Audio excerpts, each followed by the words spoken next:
Dear ministers, friends, colleagues, and to all of you joining us globally on the live stream, a very warm welcome to this first IEA Clean Energy Transition Summit.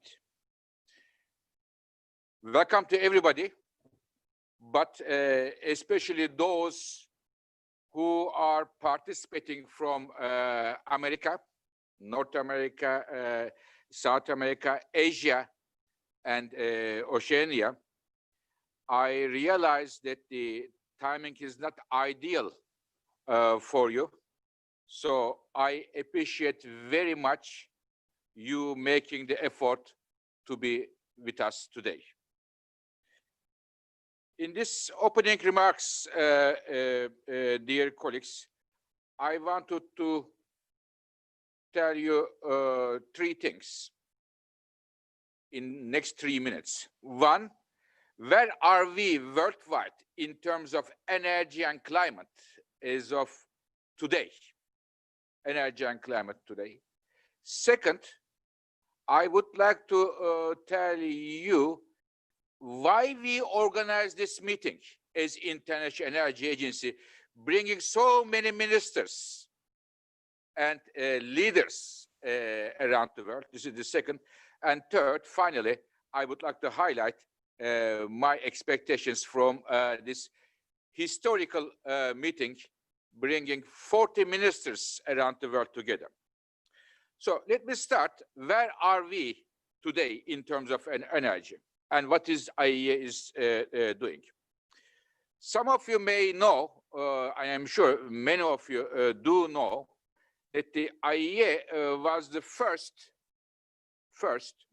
to call for a sustainable economic recovery. We were the first worldwide. And then we at the IEA, we believe in numbers. We wanted to measure, first of all, what is the impact of coronavirus on energy? And when we look at the numbers, our analysis, we see that the global energy demand declines sharply, very sharply this year. Just to put in a context, 7 times larger decline than we have seen after the financial crisis in 2008, 2009. Huge decline. And so did the emissions. Global emissions see a big decline again, but this decline will rebound or not, we do not know. You ministers will decide with the policies you are going to put in place. So this is the picture we see. Big decline in energy demand, oil, gas, coal, renewables, electricity, everything, and big decline in emissions. We also look at the energy industry, what is happening there. And what we found out is that the global energy investments this year declining about 20%, 400 billion US dollar, which has never been the case in the history, with implications on energy security, implications on the clean energy transitions. Then, as a next step, we said, economy in many countries are going through very difficult times. But also there is another challenge, clean energy transitions, how we can bring this together.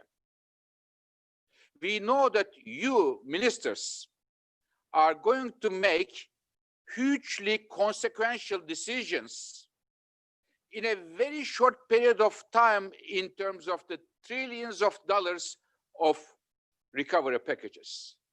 So what we have done, working with our colleagues from the International Monetary Fund, IMF, prepared a sustainable recovery plan and focus on the next 3 years, 21, 22, 2023, these 3 years, which energy policies we should focus in order to boost the economic growth, create jobs, and at the same time see a structural decline in emissions and avoid a rebound. So the 2019 remains the peak emissions ever. And we were very happy that the many governments around the world work with us, ask from us how to work together, how to implement this sustainable recovery plan. We also look at different technologies, which technologies are needed in order to accelerate the clean energy transitions. Now here, we also, after this analysis, measuring the problem, putting the exit strategy for the energy and economy, we have prepared several ministerial meetings. Many of you have kindly participated to those meetings. I thank you very much. One of them was with my good friend, the Danish minister, the Minister Jorgensen. We organized an economic recovery. Thank you very much, Dan, for that. Another one with on the investment. How do we mobilize the investment in the electricity sector? Again, jointly organized with the UK Minister, Kwarteng. Thank you very much, Mr. Minister. And Africa, being at the heart of the crisis, both economic crisis and the pandemic, and it has huge implications with again, a good friend, Minister Cissé from Senegal. We organized a very important meeting. So all of this brought us to today. Our first call, sustainable economic recovery, then making the analysis of the situation and providing an exit strategy in a sustainable way from this economic problem we are facing, and now preparing several ministerial meetings, we came to this summit. Now, why IEA organizes such a major summit? Because, very simple, because our world needs economic recovery and clean energy transitions at the same time. They are both very important, and our analysis show, our discussions with several ministers, governments show that to have a sustainable economic recovery, boosting our economic growth, and clean energy transitions can and must go hand in hand. It is the reason we organized this meeting, and I am so happy that the ministers around this virtual table, perhaps the largest energy and climate meeting of this year, makes about 80% of global energy use. 80%. You will see we have all the major players around this virtual table, but not only the ministers, we have the leaders of the energy industry covering the entire energy spectrum, and the top investors, representatives of the civil society, and many of them came together. This makes me very happy that we have such an overwhelming interest for this topic. What also makes me very happy is very important issue. My invitation to those ministers made it clear. Dear Minister, we would like to discuss how we can boost the economic recovery and accelerate the clean energy transitions. Their acceptance to attend this meeting is a very good signal I am considering. So I wanted to thank once again to bring all the ministers, business leaders, bankers, investors, representatives of the civil society together, which we call bringing a grand coalition around the world. The only way we can address our challenges, we can reach our energy and climate goals, we believe. So we are very happy to have this meeting, and my expectation is from this meeting, we got the momentum, international momentum, to make real world steps to accelerate the clean energy transitions while boosting the global economy. With this word, I would like to now start our discussion. And I can tell you that I will be asking some questions to our excellent ministers and speakers. But before that, we received a message from the United Nations Secretary General, Mr. Guterres, about our meeting.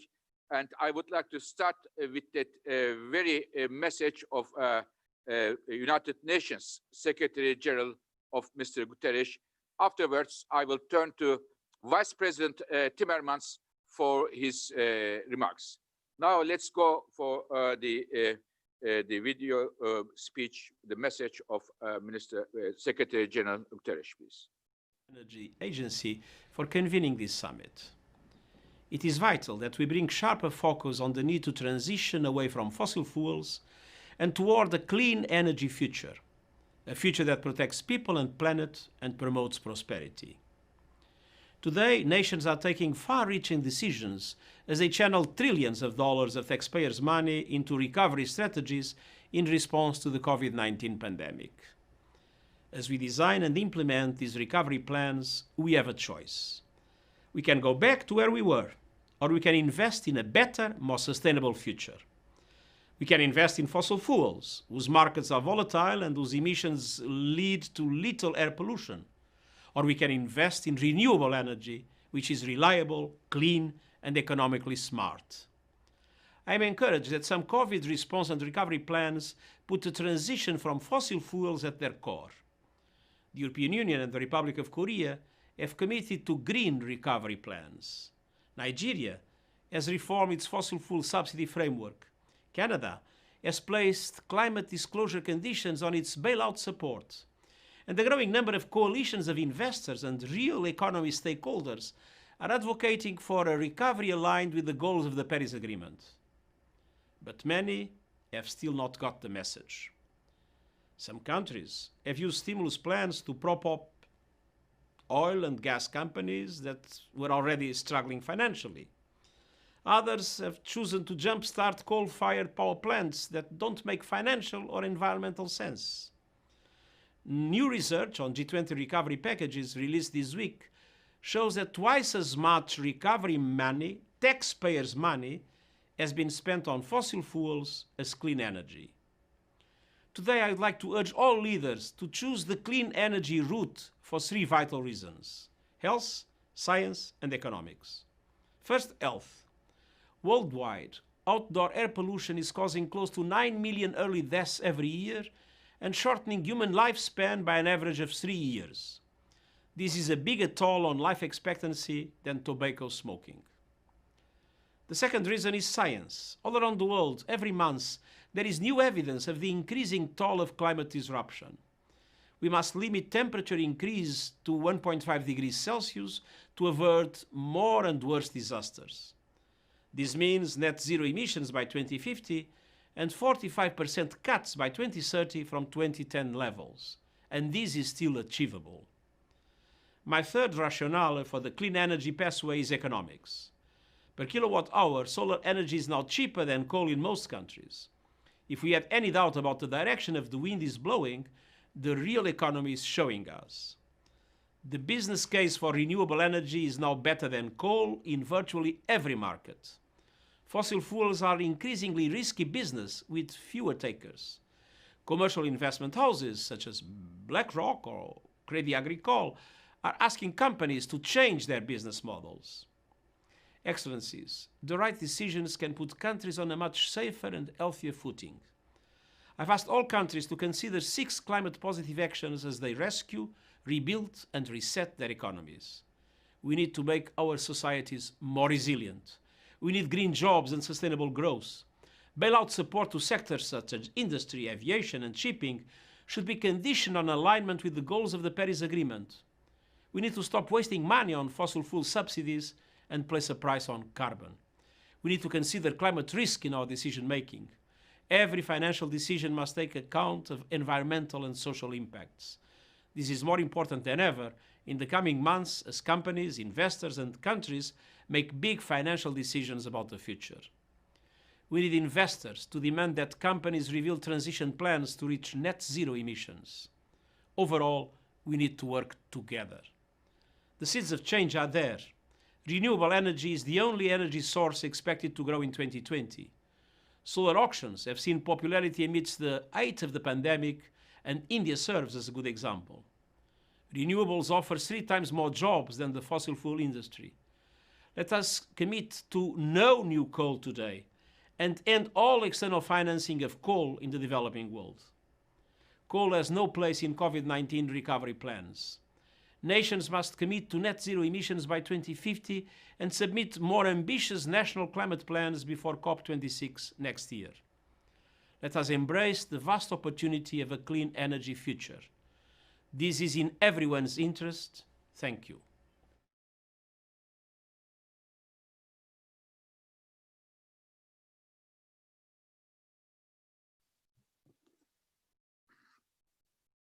So many thanks to Mr. Secretary General.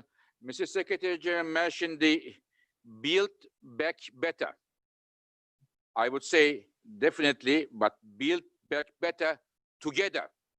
It is important, the togetherness, and it is very good to see that there are so many ministers, decision makers around this table to all together having a better economy and a better energy system. Now, I understand that we have a small technical problem with the Vice President Timmermans. While he is trying to connect, I would like to turn to China. The Chinese minister is there. China is the largest energy consumer of the world, and the decision that will be made in China about energy will have implications for all of us. Mr. Minister, very nice to see you again, and looking forward to hear your views about the China's perspective. Thank you very much, sir. The floor is yours. 谢谢，有请。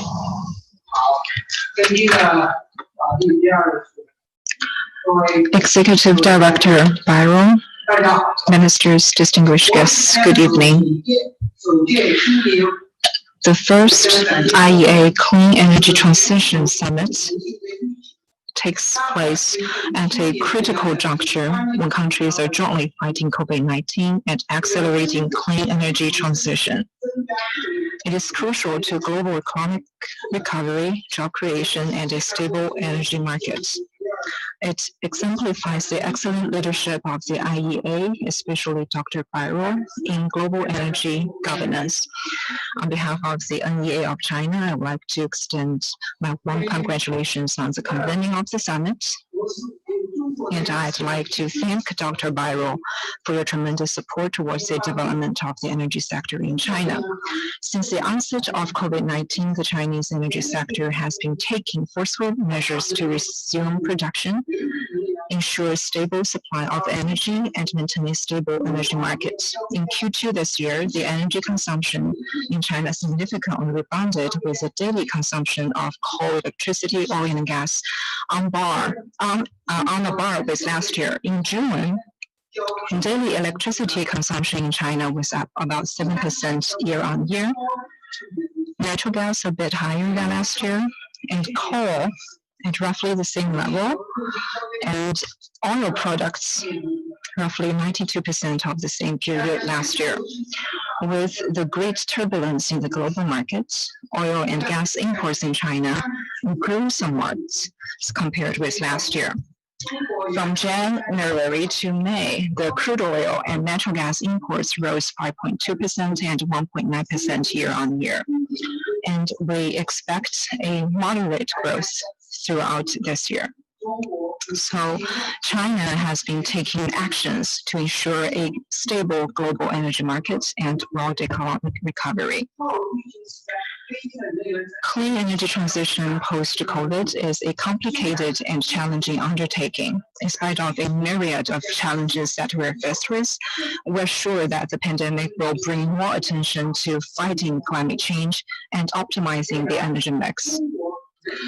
China will stay committed to clean, low-carbon, safe, and efficient development of the energy sector. Since the beginning of this year, China has launched a set of policies to secure investment in the energy sector, continue to build energy infrastructure projects with priorities given to renewables, and move towards clean and low-carbon energy consumption. According to our calculations, an additional 85.1 gigawatts of wind and PV can be integrated into the grid in China this year. And by the end of the year, the accumulated installed capacity of renewables in China will reach 800 and 550 gigawatts. At the same time, the new energy vehicle charging parks and UHV and other infrastructure projects will be among the priority investment areas of new infrastructure development in China, receiving hundreds of billions of investment, ending a strong push to the development of renewables. Developing energy, clean energy, and emerging from the pandemic are the common mission of the international community. We hope that we can expand cooperation in the following areas. First, strengthen clean energy policy communication and coordination, and make joint efforts to create an open and transparent environment for the development of clean energy. Second, work closer in technological innovation, break geological barriers, and engage in joint research and demonstration projects, build multiple collaboration platforms, and explore new ways in energy innovation and system design. Third, step up communication and cooperation in the IEA and other international multilateral mechanisms. Together, let's safeguard a stable global energy market, ensure energy security, and reboot the world economy. Thank you. Thank you very much, Mr. Minister. As I said, the decisions that will be taken in China will be, of course, important for China, but given the size of the economy and being the largest energy consumer, it will affect all of us. Now, I have one question, Mr. Minister, if I may. We all know that the 5-year plans in China is critical for directing the Chinese economy. And you are in preparation of the next 5-year plan, starting from 2021, in 6 months of time. What kind of clean energy technologies are you planning to include in the 5 years plan from China's perspective? A very short answer, if I may, Mr. Minister. Thank you very much.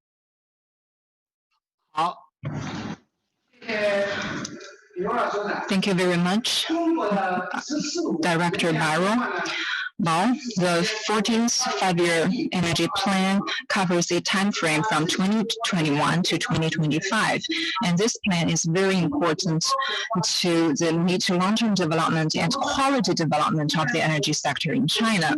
So our judgment is that despite of the short-term headwinds brought by COVID-19 to the energy markets, but in the long run, we still think there's huge potential for the growth of energy demand.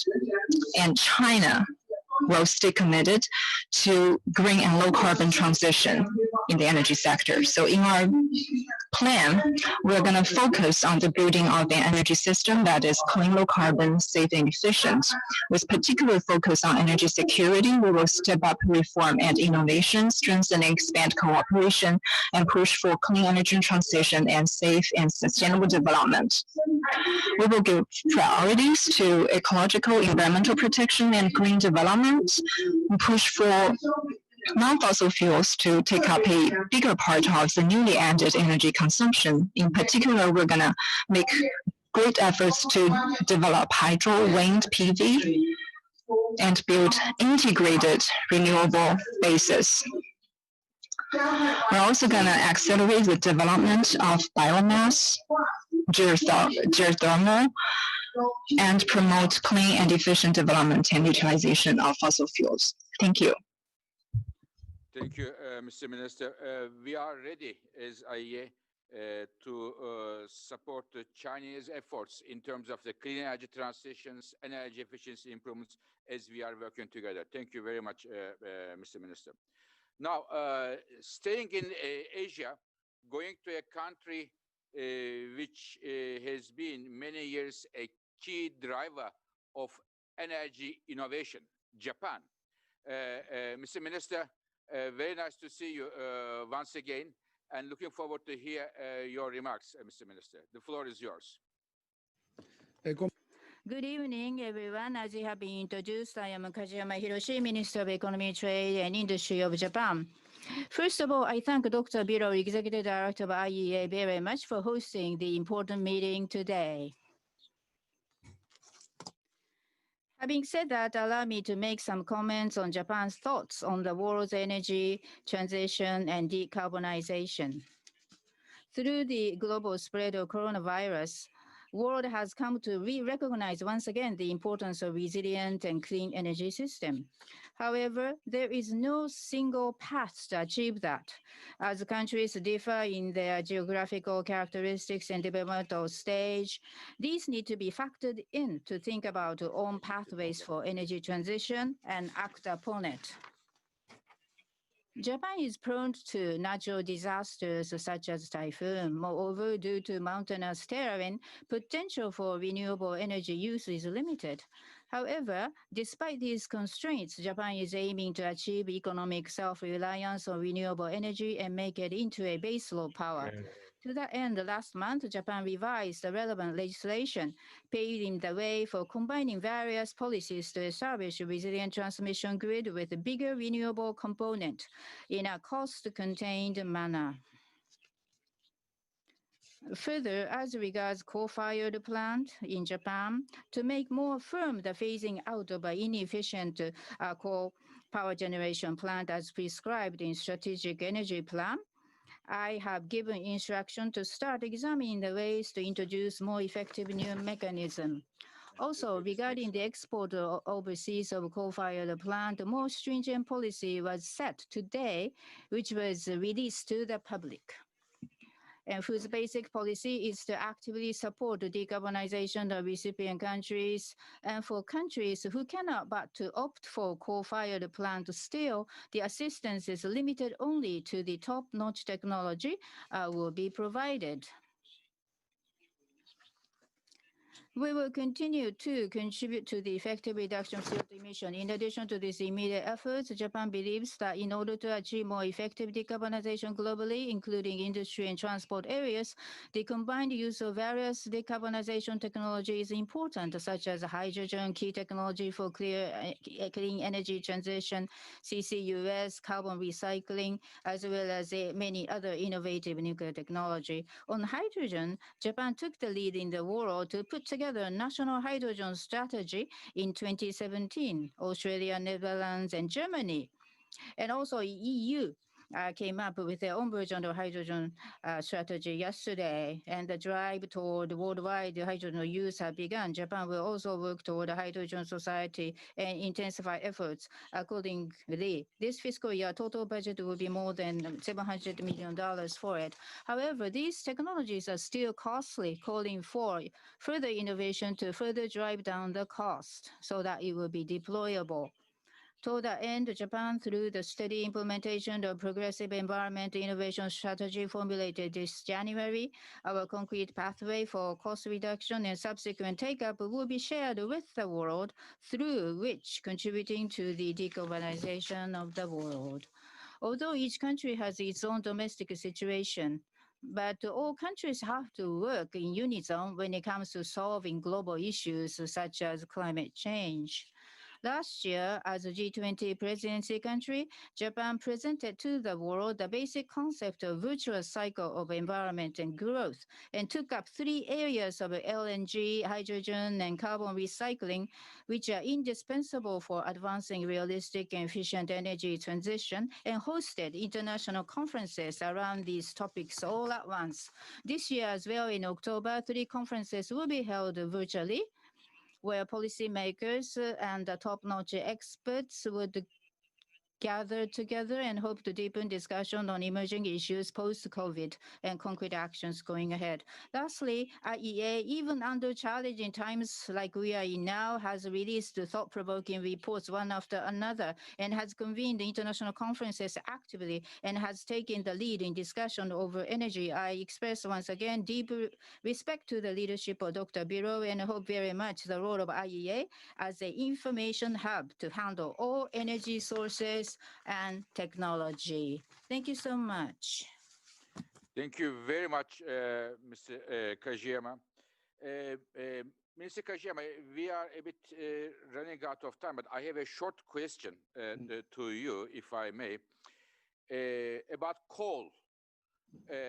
Coal plays a big role in the Japanese electricity generation mix. And you made some announcements very recently, and I commend you on that, that you have decided to phase out inefficient coal power plants in Japan. In the real life, what does it mean? Do we expect a change, a major change in the Japanese power generation mix? What is next? Are you going to, are we going to see some challenges on the electricity security side? What do you expect the implications on the emission trends of Japan? I will be very happy to hear from you, and I am sure many ministers around this virtual table would benefit from your statement, Mr. Minister. Thank you very much. Yes, thank you so much.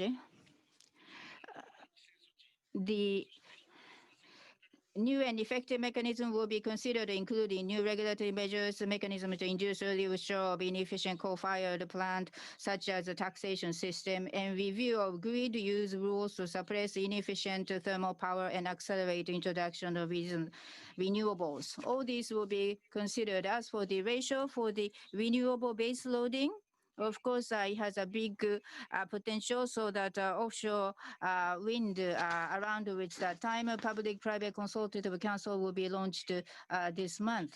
And this way of work will be accelerated. Japan is a resource scarce country, no internet grid interconnection with other countries. So we really have to work on the diversification of energy and procurement sources is indispensable, diversify them, and also have a nuclear power with top priority on the safety and so forth. So we will work on all these fronts. Thank you. Thank you very much, Mr. Minister, and good luck with implementing this phase-out policy. Now, moving to another very important country in Asia, India. We all know that the India economy, before the coronavirus, when we look at the global economy, India was one of the shining spots of global economy. As the rest of the world, it was affected, of course, from the economic downturn, but the fundamentals are strong. Therefore, the decisions that will be taken in New Delhi will be very important for the Indian energy sector, Indian people, and also more and more for the entire world. I am very much looking forward to hear from Minister Singh his views about Indian plans, Indian perspective. Minister Singh, the floor is yours, please. Thank you, Dr. Pratap Bro. Excellencies, ladies and gentlemen, we are living through extraordinary times. I think mankind is facing one of the biggest challenges it has ever faced. Yet, we are looking ahead to recovery beyond this challenge. Although I do not see clearly as to when this challenge can be overcome, until unless a vaccine is successful and tested and made available. I think it will be futile to look back and think of what we could have done differently. But what this calamity has done, at least it has, I think most people would agree, is that it has again brought home to us that we are all living in one world and we sink or swim together. We are in the same boat, and that boat is this world. And it's in that perspective that we need to look at the challenge, the other challenge facing this world, and which is the environmental challenge. And that environmental challenge is also something which is going to affect the whole world. No country will be an island, and therefore we need to confront it together. And in that context, Dr. Birol, I need to congratulate you and the International Energy Agency for bringing this issue up of energy transitions while we undertake recovery.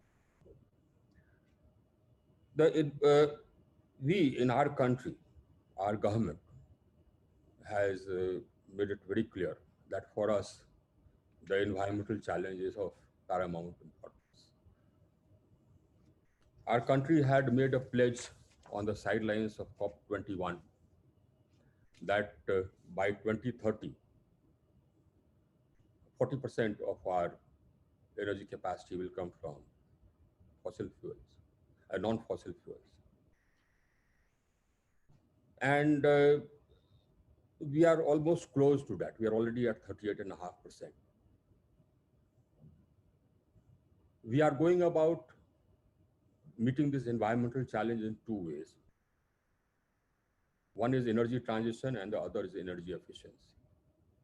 Now, we have the highest rate of growth of renewable energy capacity in the world.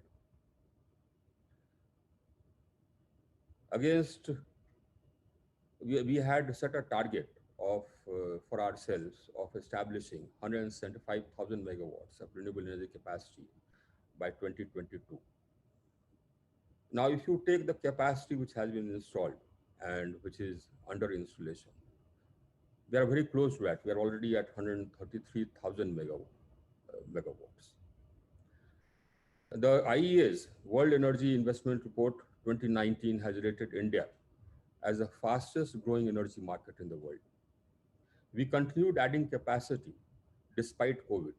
We finalized bids of about 5,600 megawatts during the lockdown. And I'm happy to report that the last bid which we had, 5 companies out of the 9 who participated were from other countries, Spain, United States, France. Our energy market, renewable energy market, is going to grow faster yet. We have bids of about 27,000 megawatts which are out there and which are going to be finalized in the next month or so. We are also putting in place innovative bids. We had a bid for renewable energy with storage to address the requirements of peak time demand of about 1,200 megawatts. We had a bid of about 400 megawatts of renewable energy with storage for making electricity available, green energy available round the clock, 24/7. That was also successful. And we have decided that we'll keep on adding storage to all our future bids. I see the trajectory which we have put in place is that our total renewable energy capacity, which has been installed and which is under installation, is actually, including hydro, already near about 50% if you take the capacity under installation. And by 2030, it will be more than 60%. And all this capacity addition which we are doing and we will be doing, we'll keep on adding storage to it. That is a strategy because we feel that we need to adopt the strategy to bring the price of storage down. And once the price of storage comes down, then pure sheer economics itself will edge out, the fossil fuel forms of energy. And I would urge all the countries here present here today to also adopt a similar strategy. Together, we can bring the price of storage down. We are technology agnostic. We are not saying that we prefer, lithium ion or we prefer pumped hydro or whatever. Any form of storage or hydrogen, any form of storage, they're all welcome to compete. And India, of course, is a place where we are offering the biggest market. And as the IEA itself has observed, Bloomberg has also observed that we are the biggest market in renewables. So this market will continue to be the biggest market in renewables. And I invite all of you to come and participate, and also request all of you to keep on adding stories. Our Prime Minister and our government has laid down a two-pronged strategy for our economy. One is to electrify our economy. That means we want to switch over to electric mobility, insofar as mobility is concerned, to reduce our dependence on fossil fuels for mobility. And also cooking, our objective is to switch over entirely to electricity. So one objective is to electrify our economy. And the next objective is to green our electricity. So both are the twin strategies which we are following in the energy transition. There is another leg to our energy transition, and that is energy efficiency. Now, this is again something which we have placed a huge emphasis on. We have recently switched over about 11 million street lights to LED, resulting in savings of electrical energy of 7.46 billion units. Under our LED program, we have saved, we have reduced our CO2 emissions by 38.62 million tons of CO2. And the electricity savings was 47.10 billion units. We have a program for appliances, standards and labeling program, under which we have saved 55.7 billion units and reduced CO2 emissions of 45.68 million tons of CO2. In all, we have a program for industry, under which in the second cycle, we reduced our CO2 emissions by 61.9 million tons of CO2 and energy consumption of 13.69 million tons of oil equivalent. In all, in electricity savings, we have effected savings of 140.6 billion units. That is 11.33% of our total energy consumption.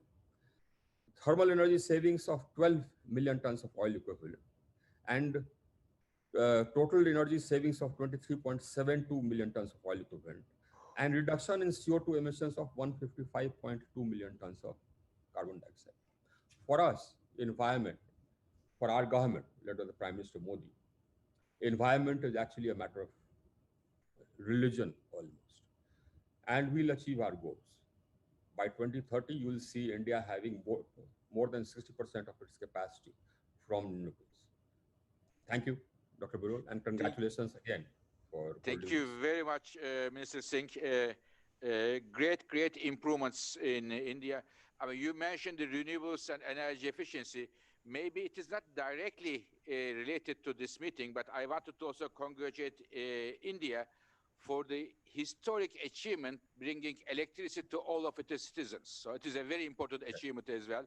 So congratulations for that as well, Mr. Minister.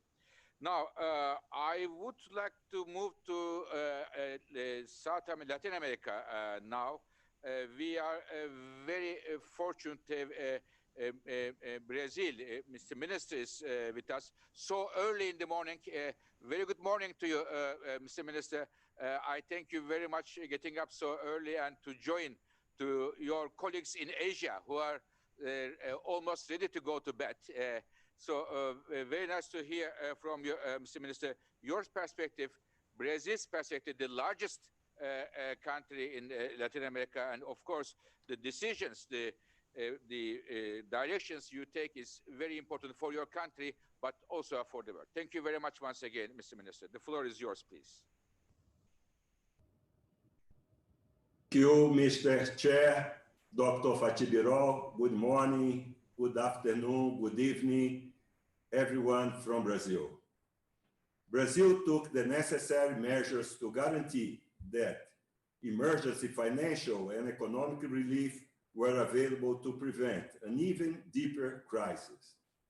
Besides the support for low-income consumers up to 220 kilowatt-hour, a loan to distributors in the amount of up to $5 billion was released.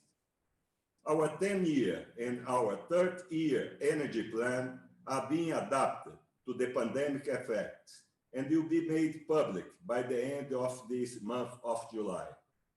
We made plans to modernize transmission assets, which should attract significant investments in the coming years. We designed new legal frameworks and market rules for the power sector modernization and the new gas markets, with the excellent cooperation of IEA under the Clean Energy Transitions Program. A business model is being finished to be presented to potential partners for new nuclear units planned for the coming years. Looking ahead, Brazil, as the chair of the Biofuture Platform and the IEA as its facilitator, can play an important role helping countries to address the short-term impact of the pandemic on bioenergy and seize the opportunity to rebuild better, reducing emissions through smart policy and market mechanisms. International cooperation is pivotal to recovery. We need to keep this ongoing dialogue.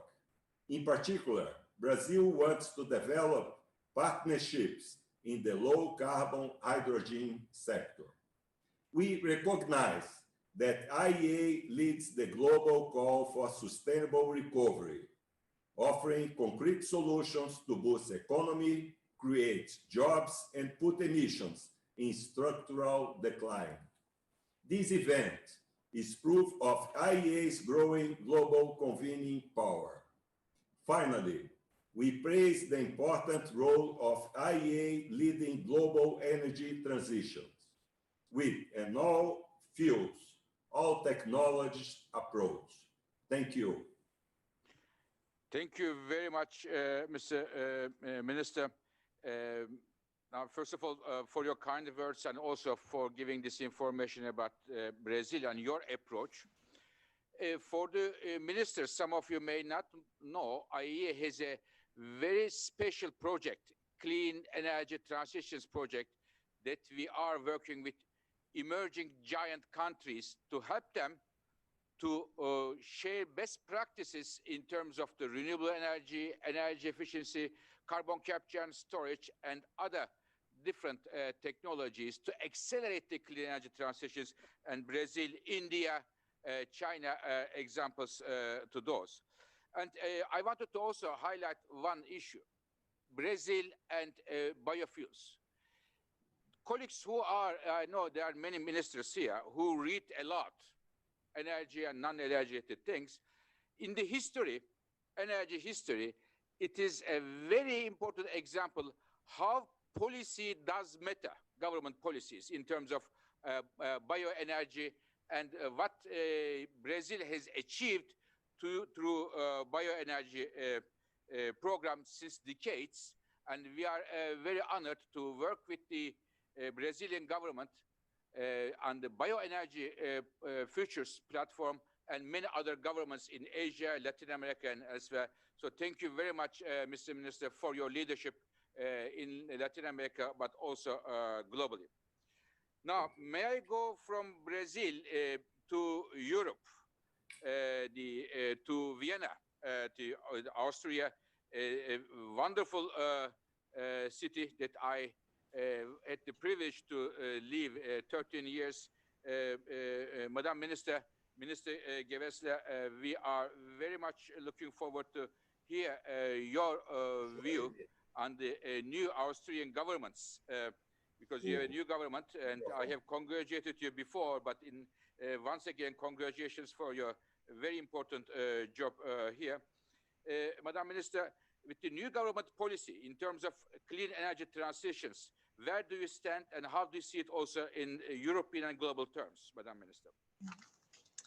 So first of all, dear Dr. Birol, dear Excellencies, dear ladies and gentlemen, let me say it's a great pleasure to be able to discuss with you today our path to a sustainable energy system and a sustainable economy in the light of the COVID-19 recovery efforts. because I'm convinced the current crisis, or we all feel it, that the current crisis confronts us with enormous challenges. But on the other hand, now this specific point in time is also a unique opportunity to rebuild our economies in a more sustainable way. And in this regard, let me congratulate you, Dr. Birol, on behalf of all the colleagues at the IEA, that on the outstanding work that you have done and you're still doing to ensure a sustainable recovery from the crisis. And I read your report with a lot of interest, and I think it's impressive, contains a lot of data and policy recommendations.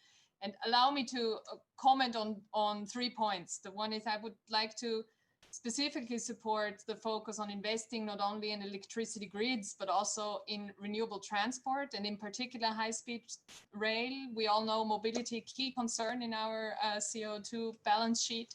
I would also like to support the recommendation to reform inefficient fossil fuel subsidies, maybe taking advantage of this currently low oil and gas prices, so maybe also using this moment in time. But also let me raise one concern from an Austrian perspective, that the recommendation regarding a nuclear renaissance, be it through small nuclear reactors, small modular nuclear reactors, or the extending of lifetime, is something which raises strong concerns for us, strong sustainability and safety concerns, saying that not only as a minister, but only as also as a long-standing environmental and climate activist.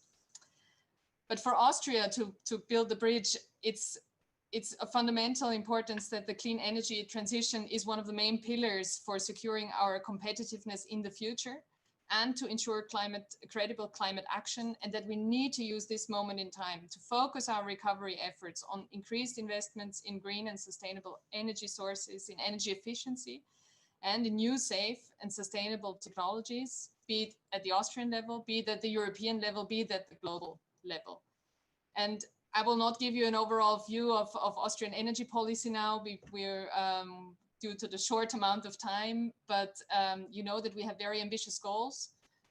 Being climate neutral in 2040 is a big task. So of course we must use any opportunity we have to set the course towards this goal.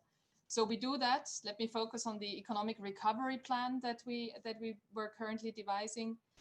In this economic recovery plan, there's €2 billion additional investments in the next 2 years in green recovery and in the green transition. That's almost €300 million in renewables deployment for additional investments to reach our goal of 100% renewable electricity by 2030. We will also intensify our investments in energy innovation and future technology, which will play a crucial role in our path to climate neutrality. For example, and I've heard many of you focus on it also, renewable hydrogen, battery technology, so focus on research and development. And in addition, and that's the topic we discussed last, Dr. Birol, energy efficiency, key concern. So we will increase also the funding and the investment in retrofitting houses and in the replacement of fossil fuel heating systems, so oil and gas heating systems, because this kind of the Austrian renovation wave, being a support for the EU renovation wave, will be a key also support for reaching our energy efficiency goals. In addition, of course, we will need to increase the production of renewable gases to have this system-wide approach.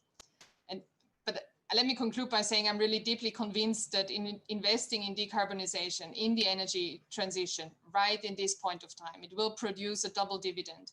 It will benefit our economies by making it future-proof. It will get people back to work, something that's of paramount importance for all of us, and it will help us reach our climate objectives. And that's the big crisis, the climate crisis. This hasn't been on pause during the COVID crisis. So let's use this moment in time. Thank you very much, Madam Minister. If I may, just one quick follow-up question.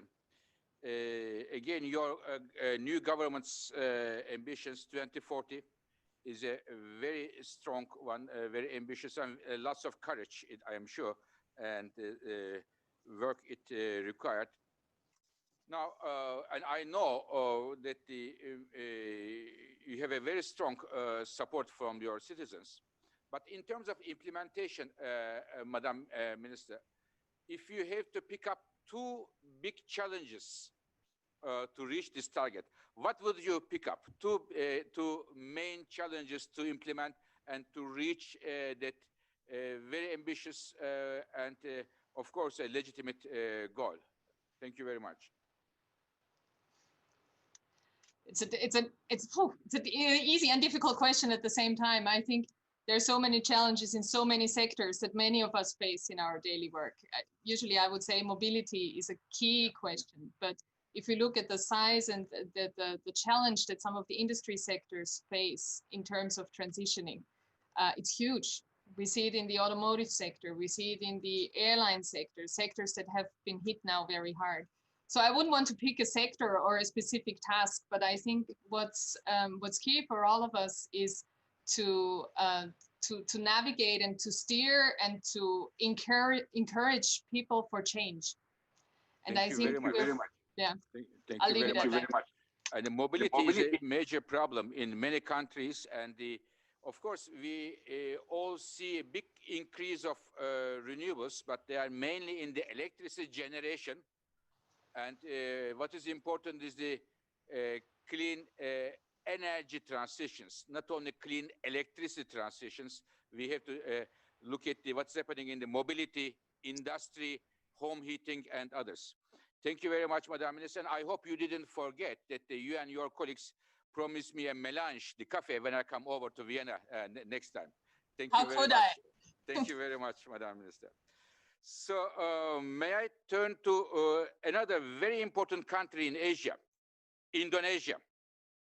We all know that the Indonesian economy, Indonesian energy sector is critical not only for Indonesia, but also ASEAN region and for the rest of the world. And with the 300 million people population, almost 300 people population, decisions that will be taken in Jakarta will be very important for all of us. So may I turn to now Indonesian Minister Arifin Tasrif. Thank you very much for attending our meeting, Mr. Minister. Looking forward to hear your views. Thank you, Dr. Birol. Honorable Ministers, distinguished guests, good afternoon from Jakarta, Indonesia. It is 6 o'clock afternoon.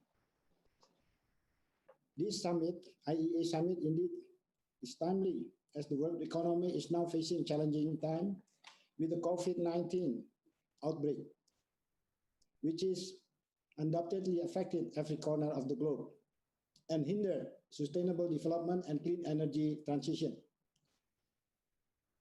One of the many impacts of the outbreak in the energy sector reflected in the significant decrease on the global energy consumption due to the implementation of lockdown and isolation policy. In Indonesia, the energy demand for business and industry still struggling to reach its normal condition. Our oil fuel consumption dropped to 17.6% compared to the same period last year. However, on the bright side, the lockdown policy has also brought a positive impact to the significant reduction of the CO2 emission in Indonesia. For once, people in the city like Jakarta can finally enjoy the clean air and clear blue sky. Therefore, during this challenging time, energy production should be adjusted accordingly to create a new balance and to enhance the clean energy transitions process. Fulfilling the demand of energy, Indonesia has set a target of 23% renewable energy in the energy mix in 2025. This policy, with Indonesia's commitment to reduce emission up to 29% in 2030, is a clear path to a cleaner energy system. To achieve the target and encourage renewable energy investment, the government of Indonesia is currently preparing presidential regulation regarding the feed-in tariff. We are also prioritizing to use potential renewable energy to provide energy supply to our people in the remote area and outer area which is also targeting to replace all diesel power plants within the next 3 years. We are seeking a breakthrough in reducing emissions from our coal power plants. We promote the use of biomass co-firing with coal to reduce emissions and increase the role of renewable energy. We also have a plan to terminate our aged coal-fired power plant and implementing clean coal technology. Bioenergy is highly crucial in Indonesia's clean energy transition process. Recently, we are preparing such a project like waste to energy, where we will develop in 14 cities, integrating waste management and electricity generation. Also, we promote biomass as an alternative to fossil fuels for power plants and industries. In transportation, we are currently developing biofuel to gradually reduce our fossil fuel consumption by introducing biodiesel and establishing green refineries to maximize our palm oil potentials.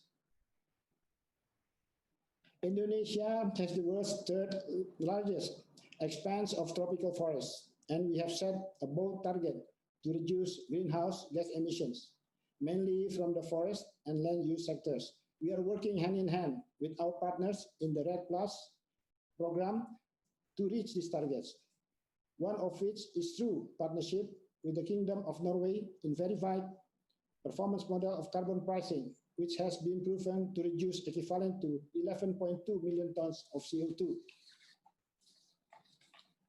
To expedite the transition, Indonesia has been implementing also digitalization in the energy system. It is potentially improve energy efficiency in all aspects, starting from the generation to energy utilization.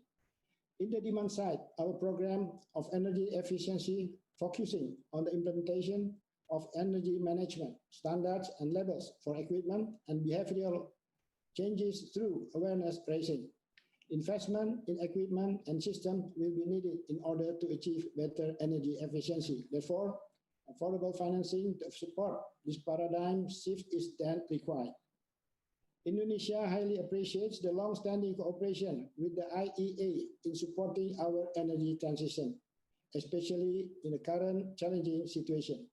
Moving forward, it is increasingly important to join forces and strengthen partnerships among countries and international organizations together in overcoming the impact of COVID-19, recovering the global economy, and subsequently speeding up the clean energy transition. Thank you.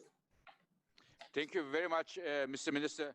Once again, a country like Indonesia with almost 300 million people and very strong economic fundamentals, the decisions, policy decisions, investment decisions are extremely critical.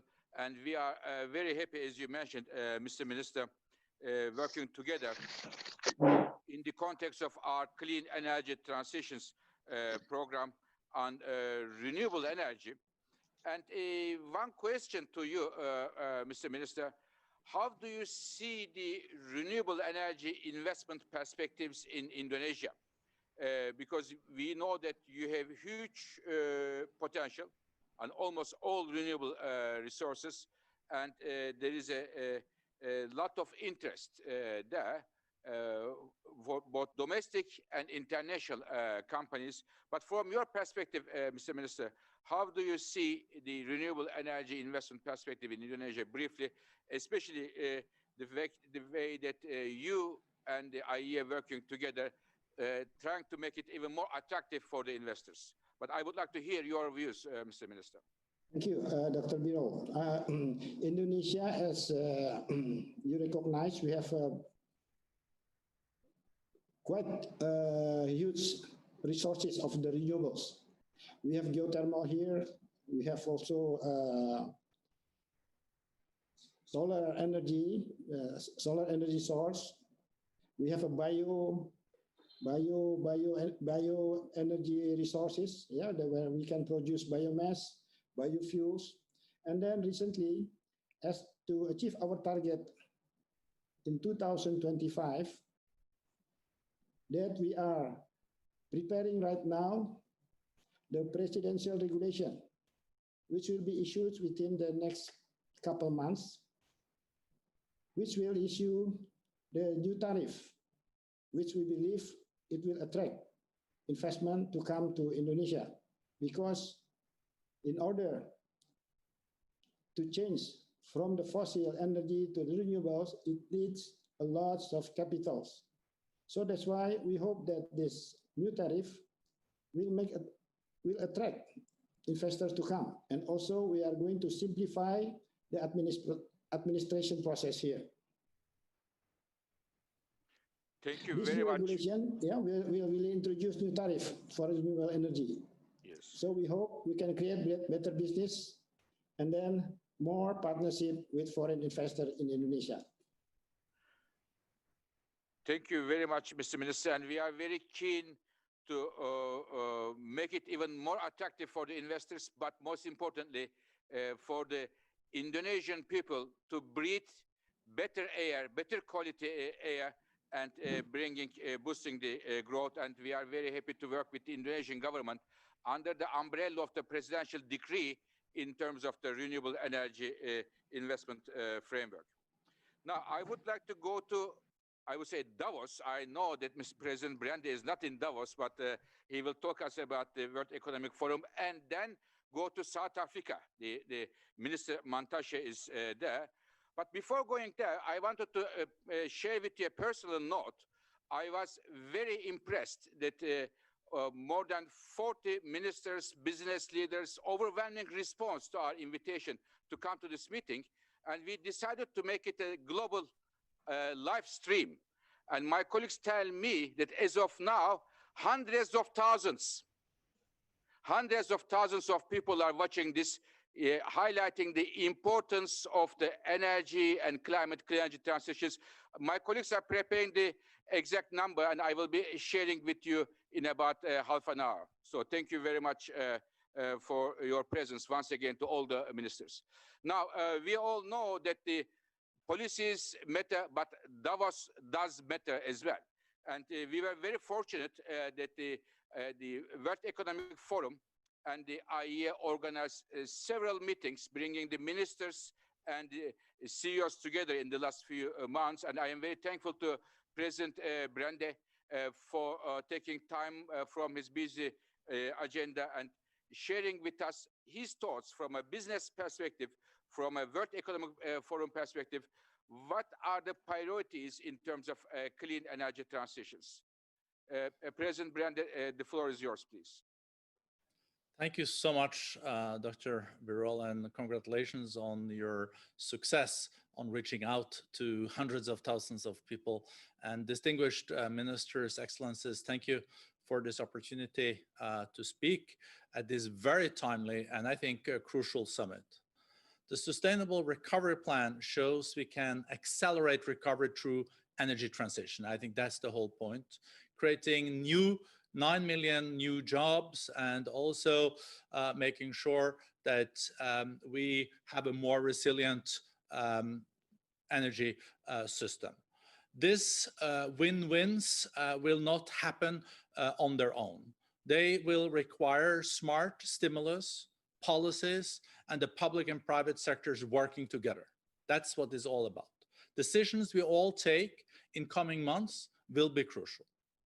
This is also why the World Economic Forum has been mobilizing our oil and gas and electricity industry communities and others, not just to respond to the crisis, but to take action for rebuilding stronger.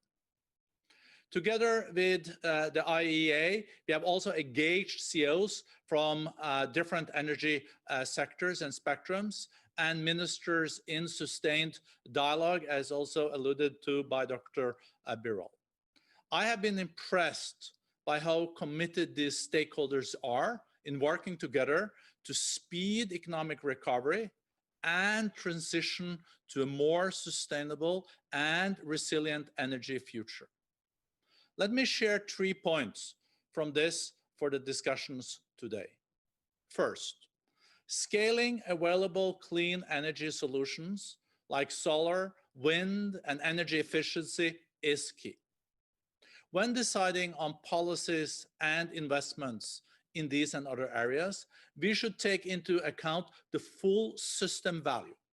Beyond costs, It means dimensions like impact on emissions and air quality, job creation, energy security and resilience, water footprint, and energy access. Second, now is the real time to double down on actions to enable emerging technologies and new areas to scale and become job creators and boosters of transition, including clean hydrogen and sustainable fuels, clean industrial clusters, clean and efficient cities, circular carbon economy. Accelerating these areas will require alliances and smart government support. Thankfully, we are seeing this already starting to happen. Third, we must unlock more finance for energy transition in emerging countries. The COVID reset opens their opportunities to advance cleaner and cheaper sources of energy and avoid more polluting pathways. To conclude, energy transition is a prerequisite for the recovery, leading to a more resilient, cleaner, and affordable energy future. The current crisis is both a call to arms and opportunity of a lifetime to build forward better. Let us capitalize on this golden opportunity together, public sector and private sector, in a unique cooperation. Thank you. Thank you very much, President Brenda. And I very much hope that the World Economic Forum next January, first of all, can take place in person. This is as somebody who last 13 years each year enjoyed the discussion in Davos as the chair of the Energy Advisory Board of World Economic Forum. I really hope that not only in person, and we discuss this issue as well, how we can accelerate the clean energy transitions and at the same time boost the economic growth. And thank you very much to you and your leadership, Mr. President. Thank you so much. May I move to South Africa? I am very happy that Minister Mantashe is with us. As we all know, South Africa is the top economy in the entire Africa. And this year, South Africa is the president of the African Union. Mr. Minister Mantashe, thank you very much for joining to us. And we would like to hear your views from the South African perspective, sir. The floor is yours. Thank you, Dr. Birol, Mr. Guterres, the Secretary General of the UN, Your Excellencies, ministers and leaders of delegations. I'm speaking from South Africa, which is an economy in a continent that contributes between 2 and 3% of global carbon emissions. I'm speaking from a country, South Africa, which is running a fleet of 16 coal power generated power stations.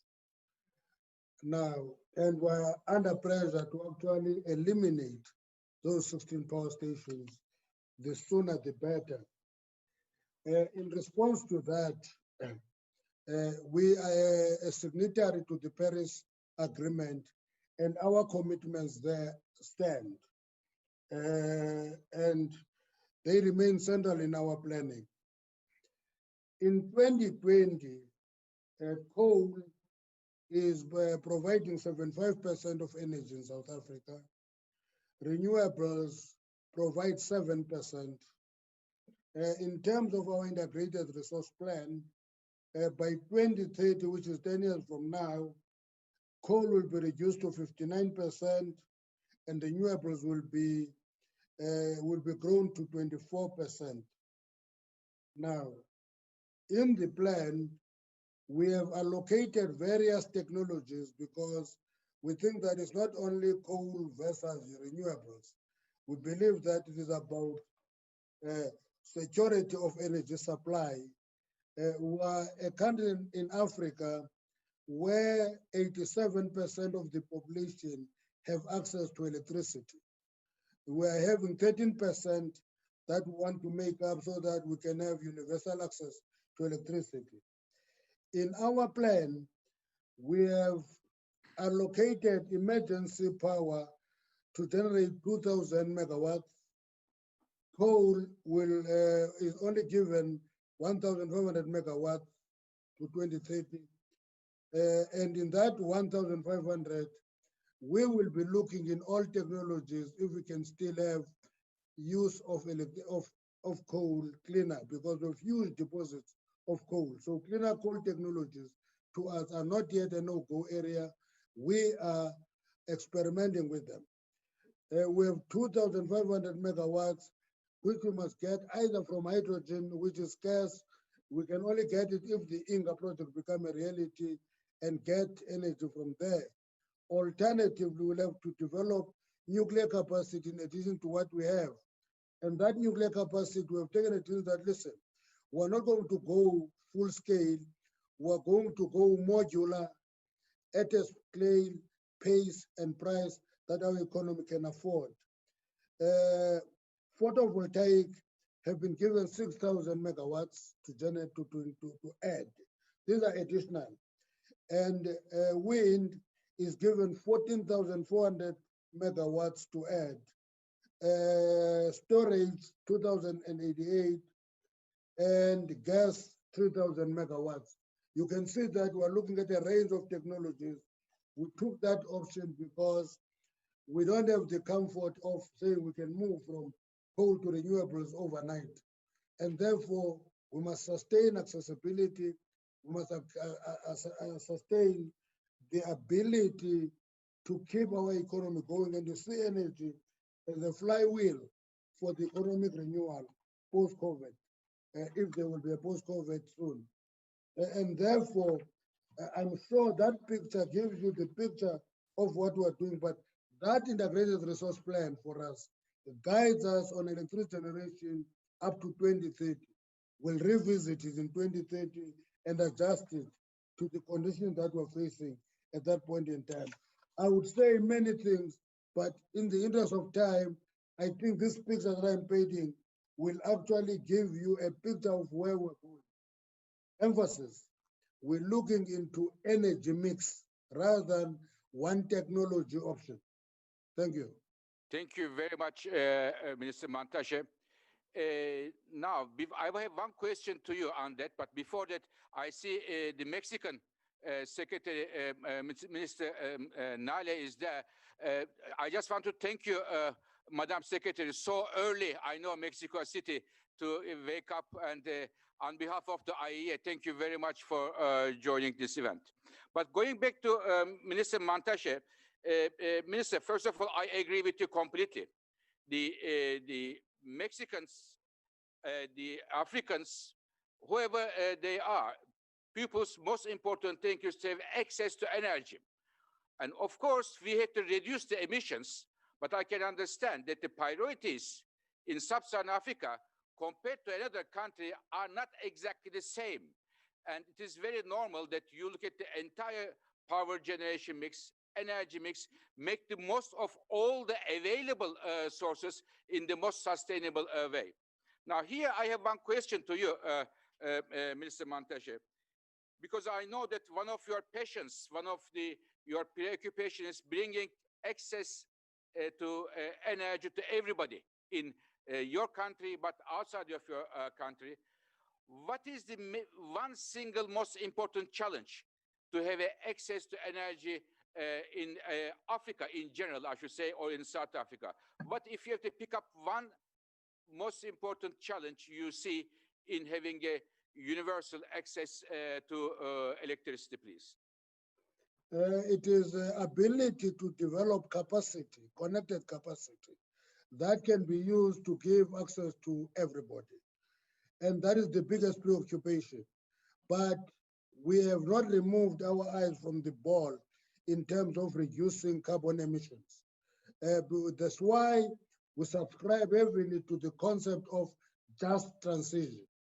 And just transition cannot mean jumping like a pendulum from one end to the other. It will mean systematic transitioning from one era to the next. And that is what we're subscribing to. And we think we are positioning ourselves to manage that carefully, despite the pressures, because sometimes when you are a weaker economy, you get pushed to do things that can actually almost like self-destruction. We are resisting that. We will do what we can do so that we give electricity to our people at an affordable price and transition from high emissions and to low emissions over a period. Thank you very much, Mr. Minister. And I am very much looking forward to our joint African Union IEA meeting this year in South Africa. Hopefully we will have it in person and having many African ministers joining you and myself for that very meeting. And all the best to you, Mr. Minister. Now, thank you very much. And we talk about the development, when we talk about the development in Africa, but also in other parts of the world, and Asia is very important here. I would like to turn to President of Asian Development Bank, President Asakawa. But before that, my colleagues just gave me an information that really surprises me in a positive way. As we speak now, number of viewers following this debate around the world through our digital platforms reach 400,000 people. 400,000 people are following this debate. So this is a big surprise, at least for me, a good surprise. Of course, in addition to the having some 40 ministers around the world from 5 continents coming together is also another great pleasure for us.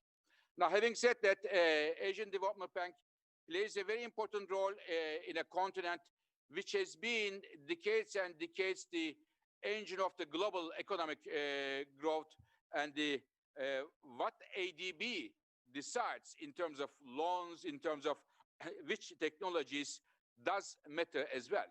So, President Asakawa, thank you very much for joining us. The floor is yours, sir.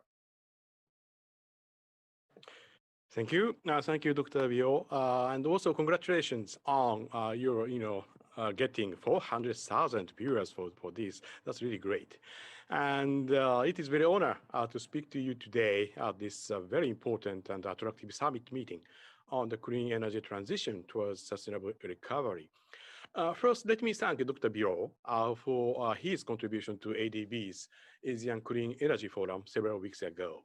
It was the 15th anniversary of our premier regional event promoting the clean energy transition. And ADB has valued IEA's strong support and partnership on this agenda over the years. Like other parts of the world, the impact of COVID-19 on Asia and the Pacific is very serious. ADB's Asian Development Outlook, ADO supplement, published in June, project that 33 out of 45 of ADB's developing member countries will contract this year. Overall, developing Asia expects to grow marginally by 0.1% in 2020, at the slowest growth for the region since 1961. The energy sector is playing a vital role during the COVID-19 crisis, providing an uninterrupted power supply to hospitals and enabling millions of people to work or study from home. Recovery from the pandemic is also providing opportunities for countries to chart a path that aligns even more strongly with the goals of sustainable development and addresses climate change. Increased investment in renewable energy, energy efficiency, and smart grids now can create more and long-term jobs, reduce air pollution, and greenhouse gas emissions. The economic systems will become more resilient to future shocks because renewable energy with energy storage do not depend on fuel supplies, and smart grid systems can be brought back online rapidly after an event. Renewable energy can also help strengthen the health facilities, particularly in rural areas. For example, solar-based cold chain will be essential to make vaccines available to people.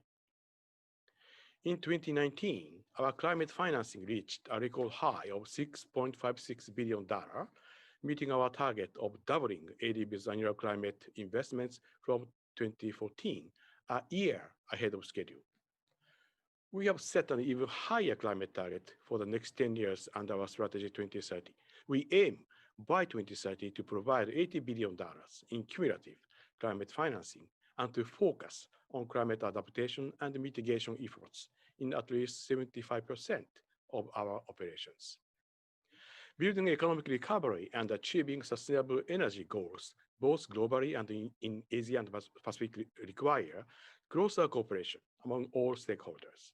And of course, this effort includes our renewed relationship with the IEA, where there is a great synergy between IEA's analytical capabilities and ADB's on-the-ground operations in Asia and the Pacific. ADB and the IEA have just signed a new MOU to continue our cooperation with focus on new energy technologies and energy sector resilience. Let me conclude by saying that at this important juncture of history, we can address the huge challenges in front of us if we partner together to support a low-carbon transition for sustainable recovery. ADB is committed, strongly committed, to this very important work, and we look forward to working with all those joining us today at this summit. Thank you. Thank you very much, Mr. President.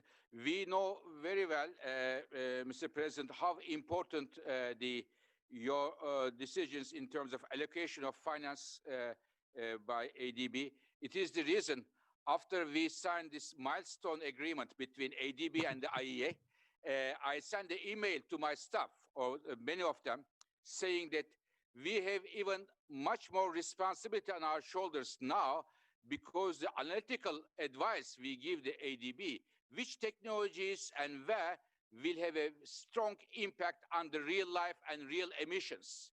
It is a real world impact. So thank you very much for signing this strategic agreement between the ADB and IEA very recently, Mr. President. Now, Thank you, dear colleagues, I mentioned that we had, before this summit, 3 ministerial meetings. And these ministerial meetings, one with co-chaired with Denmark, Danish minister and myself, the other one with the Senegalese minister Cisse on Africa, and the other one is the Mr. Kwarteng of UK, and he is here today on electricity security. Minister Kwarteng, if I can start with you, from the discussion we had with you and other ministers on electricity security, what are the few lessons you may want to highlight? But before going that, I think a bit more important issue, I shouldn't forget, congratulations for Liverpool's championship this year and the premiership. Congratulations for that, Mr. Minister. Big success. Very The floor much. is yours. Thank you so much, sir, Dr. Birol. Excellencies, ladies and gentlemen, it is my pleasure to report back on the very stimulating discussion we had at the Power Sector Roundtable held on the 29th of May this year. We heard about the successful efforts undertaken in response to the COVID-19 emergency to ensure uninterrupted supply to consumers, businesses, and critical services. A credit to all those working in the industry. This included coping with record falls in electricity demand. Grid operators, including in the UK, also successfully managed record high levels of renewable energy generation on the system. We noted with concern the latest findings from the IEA that capital spending in the power sector is set to drop in 2020. Investments in low carbon generation, grids, flexibility, and storage now need to accelerate in order to develop sustainable and resilient power systems. There was a strong desire, Dr. Birol, not to return to business as usual, but to build back better after the COVID emergency. We agreed on the need to push for a green and resilient recovery to drive the clean energy transition towards net zero. As you yourself said, Fatih, this morning, the goals of economic recovery and energy transition are strongly aligned. As ministers, we also acknowledged the crucial role that governments play in setting the market rules and policies needed to mobilize and incentivize private sector investment.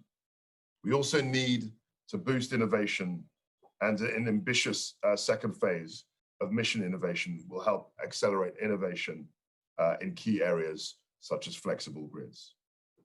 Despite these challenges, I was heartened by the sense of common purpose at the round table and the desire to strengthen and maintain international cooperation.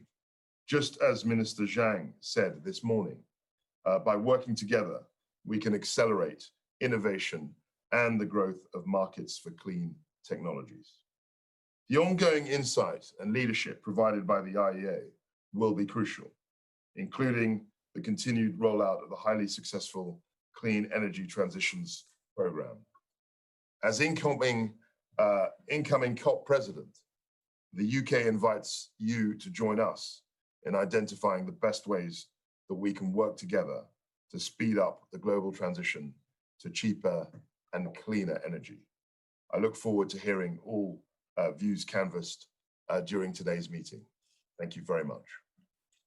Thank you very much, Minister Kwarteng, and many thanks for the UK's great support for our Clean Energy Transitions program, which helps us to work with many countries around the world. We talk about the Indonesia, India, China, Africa, and so on. Like other countries, I very much thank you, Minister Kwarteng, for your great support and global view on that. And thank you very much also for chairing our electricity ministerial meeting a few months ago. Now, Africa. When we look at the numbers, ladies and gentlemen, between now and 2040, in the next 20 years, every second person born will be African, the other one rest of the world. And we all know that the coronavirus had a major impact on the economy, and Africa is, since several decades, for the first time, seeing a recession. And it is the reason why Senegalese Minister Cissé and myself decided only a month ago, bringing some 14 key African ministers together to decide, to discuss how we push back the COVID challenge, but at the same time, make sure the investments in the energy in Africa continues. And I am thankful to Minister Cissé joining us today as he co-chair with me the other meeting. Monsieur le Ministre, merci beaucoup, Monsieur. Les paroles c'est avec vous, Monsieur.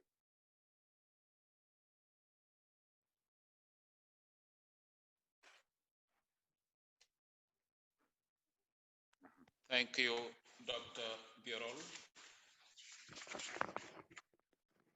In this period of pandemics, it is more than ever necessary not only to assess both globally and regionally the impact of COVID-19 on the energy sector, but also to propose concrete economic recovery solutions based on both courageous and committed economic policies to meet pre-COVID objectives.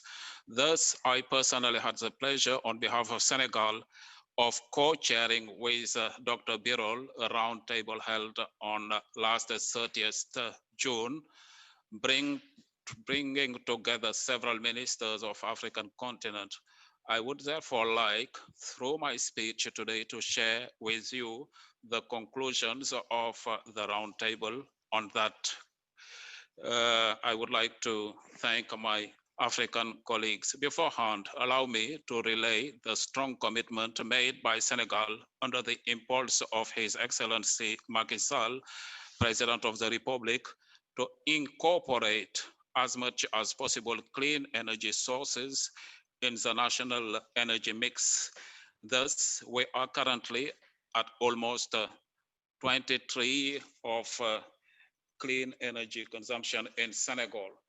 Distinguished participants, at the end of the African Roundtable, the participants agreed that it is more than important that necessary policies be implemented at the continental level in order to ensure sufficient, reliable, and affordable energy for all citizens.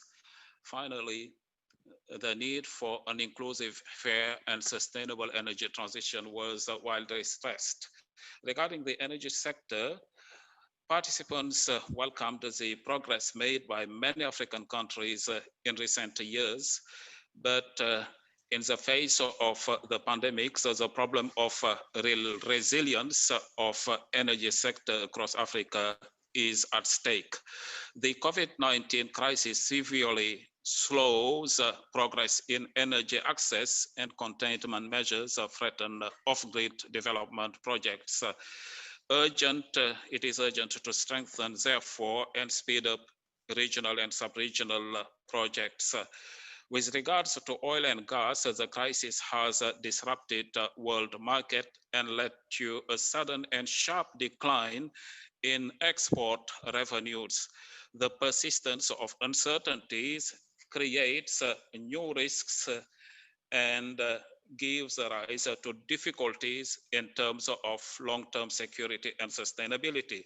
Thus, as a result of the taken containment measures, particularly in many countries where production equipment is manufactured, delays sometimes exist that pose problems to the schedules of several oil and gas projects.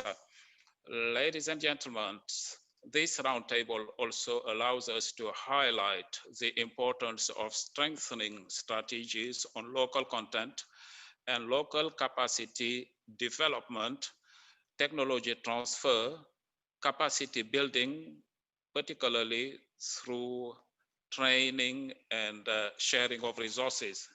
Ultimately, Africa needs to have an integrated, efficient energy power sector in order to achieve economic recovery and transformation. In this way, it will become more resilient. This is the summary of the results of the roundtable held on 30th of June. Dr. Biro and I sincerely thank again all ministers and participants for their great contribution to the work done. The challenge is at a global level. It requires a strong cooperation between all parties. Africa has an essential role to play with all its assets, youth, economic dynamism, natural resources, innovation. This is how we will succeed in the energy transition to which the world is being forced, and this cannot be achieved without Africa. Thank you, Mr. Biro. Thank you very much, Mr. Minister, for your leadership. And we, I think, both understood that how important the Africa is for the world, but also for its economy, the energy and African economy. I remember that one data we discussed, Africa gets about 40% of the solar radiation of the world, 40%, but uses only 1% of the solar PV. I mean, 40% of the solar you get, but 1% is used. There is a big decalage, if I may say so, between those two numbers. And with the declining cost of solar energy, I am sure, together with other energy sources, they will help the African energy to develop, and as such, the pushes the African economic growth. Thank you very much for your leadership. IEA is, Mr. Minister, as I told Minister Montashe, dedicated, determined to work with you more and more on renewables and other energy sources to realize the economic development of Africa. Now, from here, I would like to turn to our third and the last chair of our ministerial meeting, the Denmark Minister Dan Jorgensen. Mr. Minister, it was you who came up with this idea at the beginning of the period of the pandemic session to organize a joint meeting. I thank you very much for your inspiration, for your idea, and for chairing the first meeting together with me, with all the ministers on the clean energy and economic recovery. The floor is yours, Mr. Minister. Thank you so much, Fatih, and thank you again for your leadership in this very difficult time. Now, I was inspired by two statements made by previous speakers. One is yourself, Dr. Birol, and one is His Excellency Minister Singh from India. Minister Singh said that if nothing else, this pandemic and crisis has shown us that really we live in a globalized world. We are all in the same boat. I think that is an extremely important point, especially since we are now looking into months and years where different countries and groups of countries will put into place economic recovery policies that are extremely important and that can be a help in the green transformation, but that can also, if they're not put in place in the right way, have the opposite effects. If we look at what happened after the financial crisis in 2008, unfortunately, investments there were put into fossil energy instead of green energy transformation. So we shouldn't repeat those mistakes. Now, the second point that I want to reflect upon is your own, Dr. Birol. You said that policies matter. It matters what politicians do. I think that is extremely important to remember in these times. Let me give you a few examples from my own country. In 1991, we established the first offshore wind farm anywhere in the world. Now, at that time, a lot of economists were shaking their heads and said, that's not a very good or cheap way to produce energy. Fortunately, the policymakers at that time didn't listen. They said, well, we need development. We need to have countries that are front runners that will actually make sure that this technology will develop so that we in the future can exploit all of the resources we have with regards to wind and other renewables. Now, today, as all of you know, offshore wind competes with coal in many places on the planet. We build offshore wind farms without public subsidies. This is a result of political decisions. Where do we go from here? Well, we have some problems with renewables. One is, how do we store the energy? When the wind blows, we have a lot of renewable energy from offshore wind. What when it doesn't blow? Second problem, how do we get the renewables into, for instance, the transport sector? And we're looking at different possibilities of how to solve both problems. As a part of a decision made by the Danish government and broad majority of parties in our parliament just 2 weeks ago, we've decided to allocate funding and make legislation to support 2 energy islands. We hope that this will be a new era in how we look at offshore wind. So we will connect offshore wind farms to either an artificial island in the North Sea, which is one of the projects, or the island of Bornholm in the Baltic, which is the second project. This has huge potential. First of all, because they can serve as a hub for the electricity, but also because this makes it more feasible to connect to power-to-X technologies. Now, if we do that, we can transform the power from the wind into gas, hydrogen, and then into liquid fuels that can then be used on planes or maritime transport. So imagine that. It's not really science fiction, it's just science. Now we need to upscale it so that in a not too distant future, we'll be able to fly planes made on fuels coming from wind. So the technology is there, the political will, I hope, is also there. Definitely my own country aim to show the way in some aspects. Obviously, we are extremely pleased also that the European Union, the European Commission, hopefully will get Executive Vice President Timmermans also to give an intervention later, that they are taking the lead in these important months. Also, of course, the IEA, Dr. Birol, I've said it before, but you really are showing extraordinary leadership in these months. Can I also just say, like other colleagues have, that the Clean Energy Transition Program is an outstanding program, and Denmark has been providing funding for this since 2014, and we are proud to say that we will expand the support with a new 4-year commitment next year. Thank you so much. Thank you very much, Mr. Minister. This is a great news for me and for our agency, and I guess for all the emerging countries that for our clean energy transition program, which are designed to help the emerging countries to accelerate the clean energy transitions, will benefit an additional and large support from your country. Thank you very much for your leadership, Mr. Minister. Very much appreciated. Now, ladies and gentlemen, I would the COP meeting was supposed to take place in this year in November, but due to the COVID, it has been postponed. But we are very fortunate that the COP president, the UK minister, the Secretary of State, Sharma, is with us.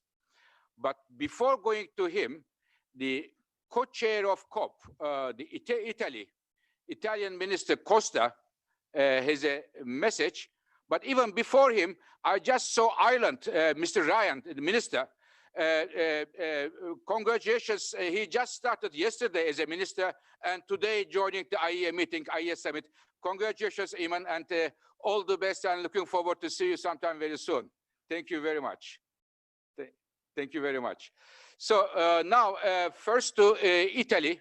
We are having a very brief message from the Italian Minister Costa about the COP meeting, about clean energy transitions. Then I will move to the Sharma, the COP26 president. Let's listen first of all, the Minister Costa from Italy, Minister of Environment of Italy, please. Grazie per questo invito. Thank you for inviting me to this event, and I would also like to thank the agency for the endeavor for a global transition towards clean and sustainable energy. The devastating impact caused by COVID-19 has shown that a shift towards a new economic paradigm is paramount, one that ensures universal access to clean, sustainable and secure energy and is in line with the Paris Agreement. Europe's commitment in this regard is strong, as demonstrated by the Green Deal and the planned EU climate law, which officially sets out to achieve climate neutrality by 2050, and also sets intermediate emission reduction goals, which we hope will be as ambitious as possible. Within this framework, Italy aims at a green restart, entailing a reorientation of investments, clean technologies, infrastructures and lifestyles for its citizens, as well as clear and stable regulatory frameworks for investors. Let me briefly go over 3 areas where we in Italy are taking action.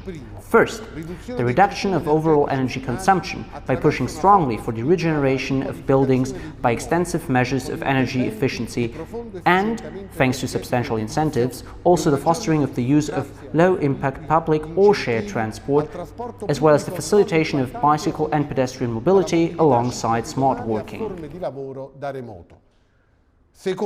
Second, a substantial growth of renewables meant to replace fossil fuels, particularly in electricity generation. A significant share of electricity will then be allocated for hydrogen production, for the sake of technological and economic efficiency. And third, a substantial boost of the carbon absorption capacity of the forestry sector, thanks to a new national forestry plan. Italy is also very active internationally, particularly through cooperation projects. One that immediately comes to mind is the outstanding collaboration with the agency in this field, which has yielded a project for the digitization of infrastructures in developing countries to make them smarter and more efficient. A project based on a public and private partnership.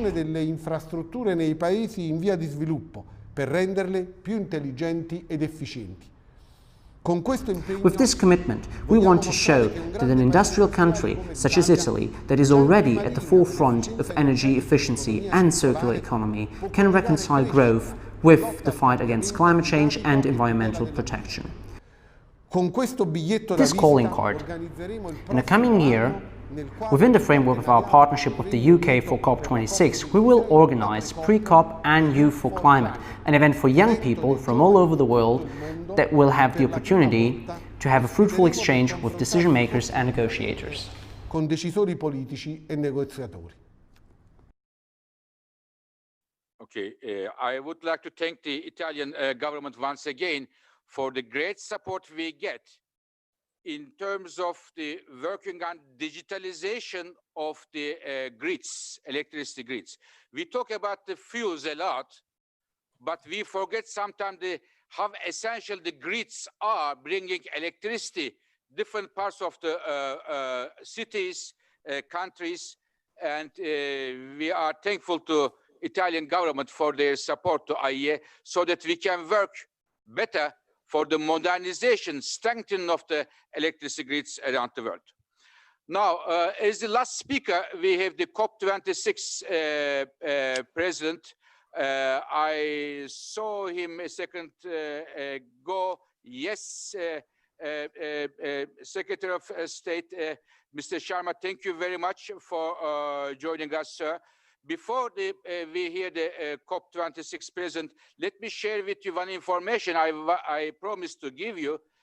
As of now, we speak, my colleagues tell me our global audience reached, this live stream reached 500,000 people. 500,000 people. This is definitely for COP26, I'm sure, Mr. President, but also the general interest in energy and climate change nowadays, which makes the life or responsibility of the policymakers, ministers, even, I would say, even more challenging. But looking forward to hear from you, Mr. Sharma, your views, COP26, what can we expect, sir? Thank you so much, Fatih, for hosting this event and for all the work that you and the IEA do. Today, governments and businesses around the world are having to respond to that immediate and very acute challenge which is being posed by COVID-19. But we also know, and this is a fact we all acknowledge, is that the climate crisis hasn't taken any time off. And that's why we look forward to COP26 next November. And as we do that, we want to ramp up ambition to achieve a climate resilient, zero carbon economy. And as part of this, we want all countries to submit more ambitious NDCs, driving further cuts in carbon emission by 2030, and with all nations committing to reaching net zero emissions as soon as possible. Now, ahead of COP26, we've set out 5 areas that need particular attention. The first is energy, then transport, nature-based solutions, adaptation resilience, and tying it all together, finance. With the power sector now accounting for 1/4 of global emissions, the clean energy transition is central to tackling climate change. And to meet the goals of the Paris Agreement, the IEA, your organization, Fatih, has told us that the global transition needs to move 4 times faster than our current pace. And this, of course, presents a significant challenge. Yet we've seen that a concerted effort can drive down the cost of new technologies. With the market growth driving innovation, the cost of UK offshore wind, for example, has fallen by over 70% since 2012. And this national achievement has also been a global success story. Today, MHI Vestas, a Japanese-Danish joint venture, is making turbines on the Isle of Wight in the United Kingdom. Siemens Gamesa, a German-Spanish company, is doing the same in the northern city of Hull. And not far away from Hull in Grimsby, the Danish company Ørsted has set up the world's largest offshore wind operations and maintenance center. And whilst of the northeast coast of the UK, SSE and Equinor from the UK and Norway respectively are building the world's largest offshore wind development. And this will be able to power 4.5 million homes in the UK. Every country and company that has deployed renewable technologies has contributed to reducing their cost. And every time the global deployment of solar and wind power doubles, their costs have fallen by 28% and 15% respectively. Today, renewables are already cheaper than new coal power in 2/3 of all countries across the world. So ahead of COP26, I hope we can continue the global success story and work together to make progress even faster. We need to meet the goals of the Paris Agreement. We need to double the rate of global investment in clean power. International assistance, like the IEA's Clean Energy Transitions Program, can help develop the policies to drive this investment. The UK itself has invested over £1 billion in clean power programs in developing countries in the last 5 years, and other countries here today have made great contributions too. So thank you to everyone who's played their part. But we also know that new coal plants are still being built. We must all work together to ensure that every country considering new power generation, for them, clean power is the most attractive option. Alongside this, we must accelerate the shift away from the 2,000 gigawatt of coal plants that are already operating. And the UK is leading by example in this case. Between April and June this year, we went 67 days without using coal power. We're committed to ending our use of coal power by 2024. And the 104 members of the Powering Past Coal Alliance share the goal of phasing out coal power. The Alliance has helped ensure that 1/3 of the OECD's coal power capacity is now scheduled to close. And to go further, we must support coal-dependent countries to achieve that just transition. And this means going beyond technical assistance in the power sector and scaling up support for new investment, jobs, and development in coal-dependent communities. And if we continue to innovate, we will continue to open up new opportunities. Last year, the UK announced the £1 billion Ayrton Fund to help developing countries access cutting-edge energy technologies. This will help provide affordable access to electricity for the 840 million people who lack it. And finally, we must not forget that in every sector, energy efficiency can save costs, can cut emissions, and of course, raise productivity. We have recently increased our funding for the IEA's Super Efficient Equipment and Appliance Deployment Initiative, where governments are working together to ramp up efficiency standards for appliances such as air conditioners, refrigerators, and of course, lighting. And I'd invite all of you to join us in this effort. So ladies and gentlemen, ahead of COP26, we must continue to work together to make progress even faster, lowering carbon emissions, cutting energy costs, raising people's quality of life, and creating new jobs and opportunities across the world. Thank you.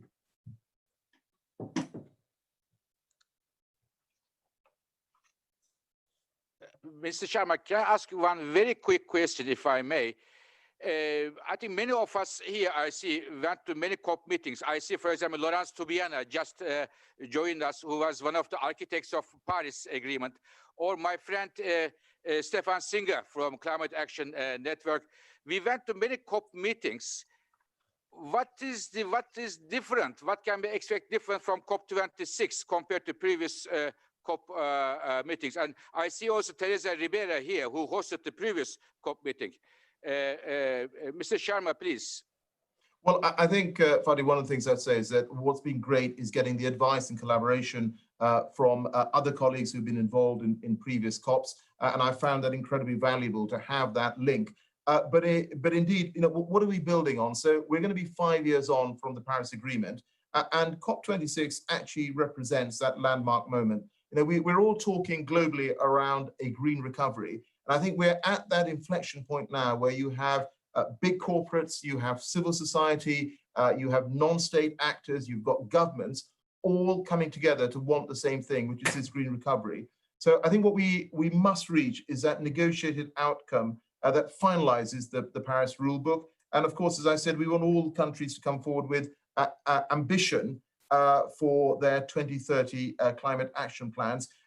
ultimately, this is about us working together, and we need to show that we are making real progress.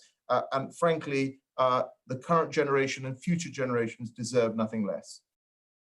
Thank you very much, Mr. Sharma. We have all the confidence and the support for your COP26. IEA, we have 300 worldwide known experts, energy experts here. We are very much looking forward to support you, Mr. Sharma, for this very important goal of COP26 and beyond, of course.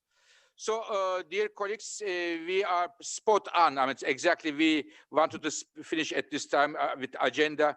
We have now 3 high-level sessions. The first one is on the innovation, which is going to be chaired by the Norwegian minister, Minister Bru, and she's here. Thank you very much, Madam Minister. And Minister Jobé of Chile, another host of COP last year. Then we have another session on the inclusive recovery. It has been discussed a lot, many ministers mentioned, and this high-level panel will be chaired by the Canadian minister, a very active Canadian minister, Minister O'Regan, and my good friend, Minister Rabat of Morocco.